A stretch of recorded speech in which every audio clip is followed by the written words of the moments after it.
always say we will do it. But life got in the way, right?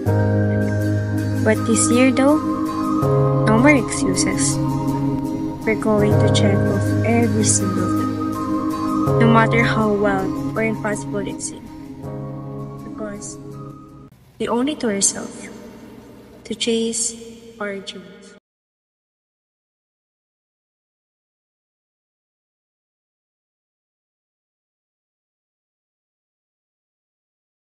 Ang mantra ko ngayong taong 2025 is normal lang. Isasabuhay ko yung kantang yun. Makes it up a little so cool. I remember your name, I swear. Din so cool, din so cool, din so cool. Choo-choo. And actually, it's been a month or a year. Actually kasi, ever since bata pa lang ako, I really wanna do vlog. I like to film, I like to record myself and my friends and all. But of course, nung teenager na ako, in-stop ko yun. Kasi syempre, puberty hits YouTube. Ganon. So, pero hindi naman din ako nag-stop na mag-vlog. Nag-vlog pa din ako. Pero not like vlog.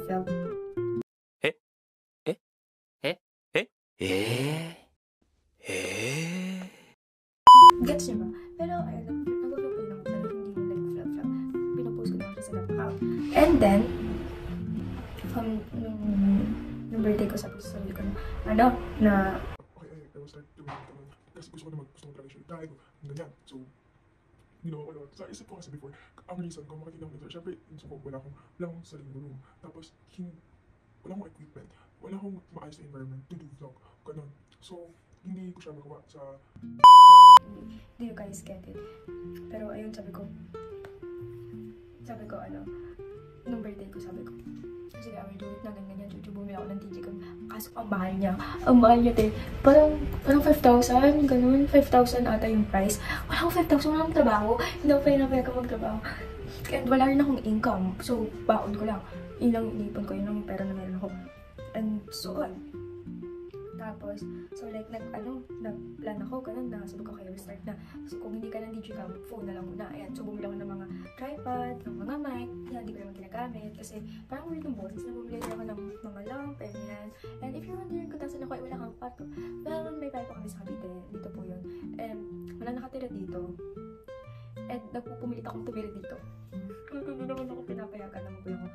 Wala, nagpupumilit lang ako. So, ayan, namatay yung pero never mind. Yan, so syempre, sabi ko, sige, titira lang ako sa Cavite. Doon ko gagawin ng pangarap ko. Of course, hindi natuloy yun. Ang plano ko ng birthday ko, October, di ba? Sabi ko, okay, sige, November, lilipat ako. November talaga. Wala. Ang malala pa doon, lahat ng ipon ko, binili ko ng mga gamit dito sa kwarto ko. Yung mga yan, yung mga designer. Meron pa dito, yung kama, yung... Technically, lahat na nandito. Binili ko. Inubos ko yung pera ko doon. Hindi natuloy. Ano, syempre, parang frustrated na ako that time kasi syempre, sayang yung pera ko, tapos ano ba yan, hindi ko naman magagawa pa yung yung ganun, lumapag-vlog. Ganun. Siyempre, frustrated na ako. Like, umiiyak talaga ako gabi kasi gusto ko talaga mag-vlog. So, sabi ko, sige, kaya yan. Wala patuloy pala, nag-isip ako ng pera. Kasi syempre, kapag nilipat ako ito, kailangan ko ng sarili kong pera. Pang-provide sa sarili ko.